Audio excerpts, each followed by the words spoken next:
to some border stuff because there was a very interesting graph put out by John Harwood, and I forget which one of the main TV media stations he's affiliated with, if it's CBS, I forget.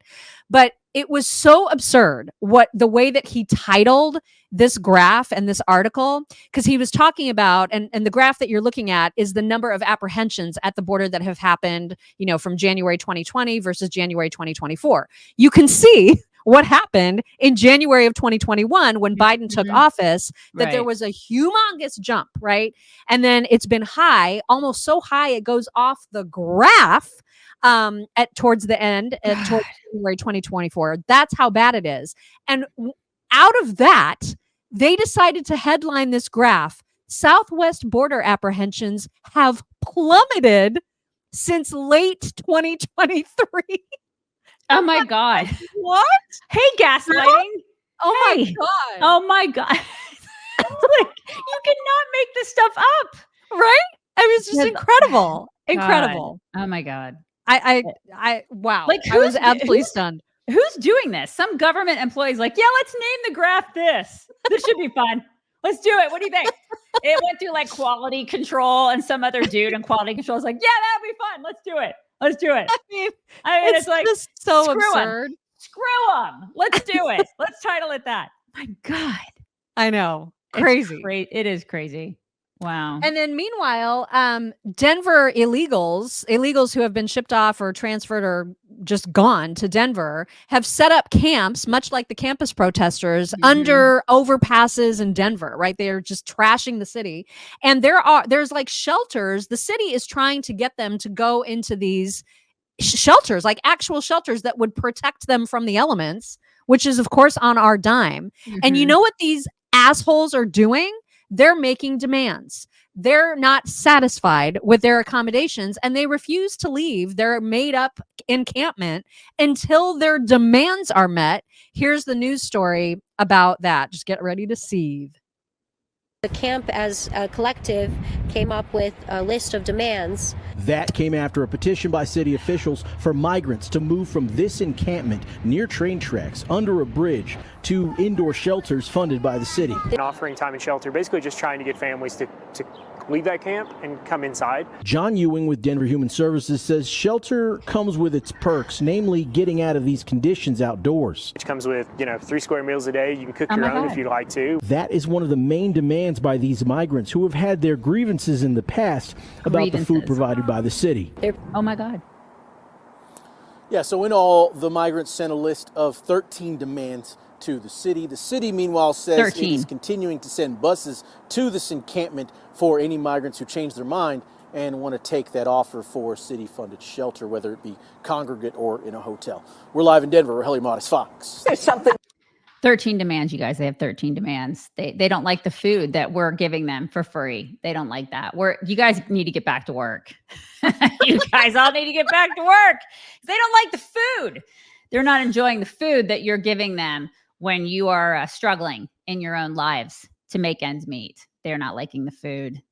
Rage. There are not enough middle fingers. Not enough for these jackholes. I can't. And then people keep voting Democrat. It's again, I don't understand. Yeah, and speaking of Memorial Day coming up, are homeless veterans getting their 3 square meals a day and permanent shelter? Are they okay? Are they being offered these? Are they making demands? Yeah, 13 demands. Are they complaining about the food? Oh my God. That they're not getting? It's astounding. I'm baffled. I know. So retirement is a tricky thing. It's something that you have done since the beginning of time. Like you started saving for retirement when you were about 12 years old. I, on the other hand, not quite that early. You were literally like out of your mother's womb when you started saving for retirement. I, on the other hand, was a little bit later in life. I was a late starter when it came to retirement. So I needed all the help I could get. And a guy like Zach Abraham is a perfect person to have on your side when it comes to retirement. He's really great. He sits down. It's not a one size fits all with Zach and Bulwark. It is he sits, he listens to you, he spends time with you, he gets to know your family, he gets to know who you are, he gets to know what your goals are. He's really great. And he has a podcast. This guy, he's the chief investment officer at Bulwark Capital. He knows his stuff. He's been doing this forever. Plus he's conservative. And so having somebody that is managing my money, that is a conservative guy, that means a lot to me and a lot to my family. So you guys definitely call him if you're thinking about doing this, because it's no risk. I mean, what have you got to lose? Free. You have one retirement. It's free. Check it out. See what he has to say. If you don't like it, you don't have to stick with it. But I'm telling you right now, you're going to love Zach. He's a great guy. Great guy. And you can get your free risk review at knowyourriskradio.com. It's what I love about him is that he knows risk and knows how to avoid it, which is a very attractive thing to me. So again, you can get your free consultation by going to knowyourriskradio.com. Investment advisory services are offered through Trek Financial LLC, an SEC registered investment advisor, and investments involve risk and are not guaranteed. Past performance is no guarantee of future results. Judge Janine had things going on. Like these people, they refuse to, the illegals, they refuse to clear an encampment. On the college campuses, they refuse to leave their encampments. Then we've got squatters who are refusing to leave your home. This is just a total breakdown of all of the institutions in this country, all law and order. Nobody wants to listen to any rules. And giving in to demands to people who are illegal to begin with is an invitation to get even more demands. It's, and it's human nature to keep pushing and pushing and pushing until, they absolutely say no. But you know what I love the most? We want shower access without time limits. We are not in the military and we are not criminals. Why don't you pay some taxes? And then you can start having some standing on what you want and what you demand. My God. How about you GTFO? You are a criminal. You crossed the border illegally. You are a criminal. You're not in the military. You're not this. You're not a taxpayer. You are an actual criminal, and you should be treated as such. You broke the law. Don't make demands. You're a criminal. I mean, we need to remind these people what they are. That's what they are. I'm so sick of this shit. I know. I knew you were going to get fired up during this segment. Oh, God. I just get so sick of this stuff. How dare they make demands? It's amazing. How dare they?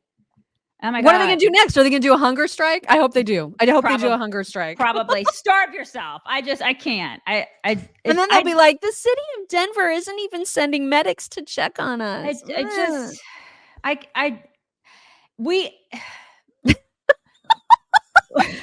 We are doing this, though. We're putting up with this. It's our fault. This is all our fault. You know what I mean? Because you get the government you deserve. And so this is what we're doing. We're putting up with this. It's like a toddler that is testing its boundaries, right? The more that you allow a toddler to take over the house, this is what's going to happen. Like little criminals. And this is the thing is that they're doing this because they are allowed to do it. We're allowing them to do it. And so you teach people how to treat you. We have taught them that they can treat us like this, and we're just going to keep giving and giving and giving until we can't give anymore. And this is what's happening. I mean, they were invited, Teresa. They were invited. They were invited by this government that we put into place. So listen, it pisses me off to no end, but we got to get these people out of government. We have to clean house this year. In 5 short months? We got to clean house, get these jackholes out of there, and then we got to send these people packing. That's what we got to do. Yep. And despite their happy little graph where they insist that apprehensions are plummeting, part of the reason that the apprehensions are plummeting is because they've figured out ways to not get apprehended, as you're about to see in this report from California. And that's it. One of the other things we're seeing here in San Diego County is boat landings. Boats just being beached up on our beaches, and at about 4 per week, or about a dozen people jump off a boat, run into a neighborhood, get picked up by cars. These people coming off on the boats, we have no idea who they are, where they're going, and what their intentions might be. I mean, Those Nobody people cares. aren't getting apprehended or counted. Right. They're just here. Mm-hmm. Oh my God. And I bet they're all doctors and lawyers and really great, people, you guys, I'm sure. Yeah, they're great. The best of the best. Yeah. Good And then Lord. meanwhile, this is like an undercover interview with a border patrol officer who wants everybody to know the truth about who actually is in control of our own border. Biggest thing is that we do not control the border. The cartel controls the border. Everything that we do is a reaction to things that they have planned. Usually we're chasing around pawns while the kings and queens are doing whatever they want. Mm-hmm.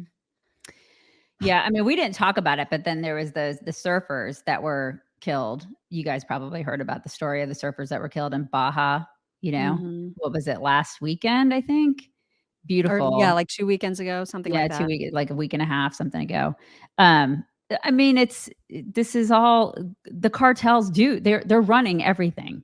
Mhm. They're running everything. Like Mexico, And and- why anybody travels to Mexico at all ever right now? Ever. Why? Why are we doing this? Yeah. Why would you give them any money at all? And why would you go there? Because it's not safe. It's Like, not. it's not. I mean, I honeymooned there. Believe me, I used to love it. I loved, like, Tulum was beautiful. My husband and I used to go there a lot, and we used to love it. Never again. We even Never went again. to Zawataneo just because of Shawshank. Mhm. I mean, I loved Mexico once upon a time. Never again. I just won't go there. Our oldest daughter is married to a Mexican, and I mean, like, they love going there, but we're always like, please don't go, please don't. Mhm. We have It's like, beaches. it's just, yeah. I mean, we've got beaches here. Go to Florida, for crying out loud. There's just, don't go there. But I mean, this is the thing. Like, it is run by the cartels. What is our government doing about that? What are they doing? Jack Mm, squat. That's what they're yeah. doing. Yeah, Jack that's squat. about what they're doing.